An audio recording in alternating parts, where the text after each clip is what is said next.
Sir, ഈ proxy നിലപാട് പറഞ്ഞ് കേട്ടപ്പോൾ പെട്ടെന്ന് ഓർമ്മ വന്നത് ഇറാനെ തന്നെയാണ്.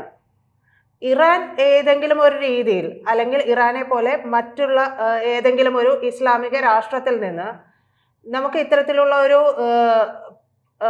അറ്റാക്കൊക്കെ വരികയാണെങ്കിൽ അതുപോലും നമ്മൾ ഭയക്കണ്ട എന്നുള്ളത് കൂടി അദ്ദേഹത്തിന്റെ മറുപടിയിലുണ്ടോ? ഇല്ല, ഇറാൻ അങ്ങനെ ഏതെങ്കിലും ഒരു രാജ്യത്തിന് എന്ന് അദ്ദേഹം പ്രത്യേകിച്ച് ഉദ്ദേശിച്ചുണ്ടെങ്കിൽ അത് പാകിസ്ഥാനെ മാത്രമേ ഉള്ളൂ. മറ്റ് ഒരു ഇസ്ലാമിക രാജ്യത്ത് നിന്നും ഇന്ത്യക്ക് ഭീഷണിയൊന്നുമില്ല. ബംഗ്ലാദേശിൽ നിന്നുണ്ട്. പിന്നെ ബംഗ്ലാദേശ് നമുക്ക് ഒരു ഇരയേയല്ല.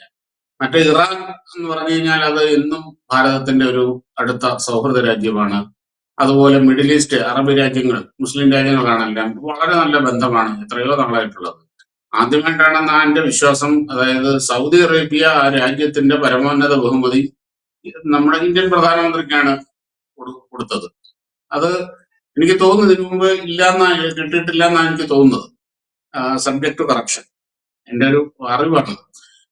അങ്ങനെ എല്ലാ രാജ്യങ്ങളുമായിട്ടും വളരെ നല്ല ബന്ധമാണ്. അതുപോലെ IOC-യില് ഇവർ പാകിസ്ഥാൻ ഇന്ത്യക്കെതിരെ ഒരു പ്രമേയം കൊണ്ടുവരാൻ ശ്രമിച്ചപ്പോൾ മറ്റുള്ള രാജ്യങ്ങൾ എതിർത്ത് തോൽപ്പിക്കുകയാണ് ചെയ്തത്. ലോകത്തിലെ ഏതാണ്ട്, പാകിസ്ഥാൻ ഒഴിച്ചുള്ള ലോകത്തിലെ ഏതാണ്ട് എല്ലാ മുസ്ലിം രാജ്യങ്ങളോടും, മുസ്ലിം ഭൂരിപക്ഷ രാജ്യങ്ങളോടും വളരെ മികച്ച ബന്ധമാണ് കാലങ്ങളായി ഇന്ത്യ കാത്തു സൂക്ഷിക്കുന്നത്.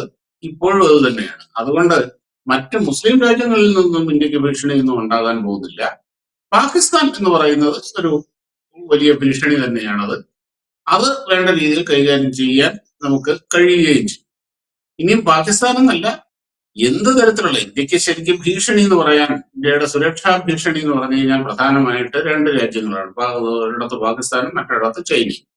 പിന്നെ പിന്നിൽ കൂടെ പലരും സഹായിക്കുന്നുണ്ടാകാം. പക്ഷെ പ്രത്യക്ഷത്തിലുള്ള ഭീഷണി ഇത് രണ്ടുമാണ്.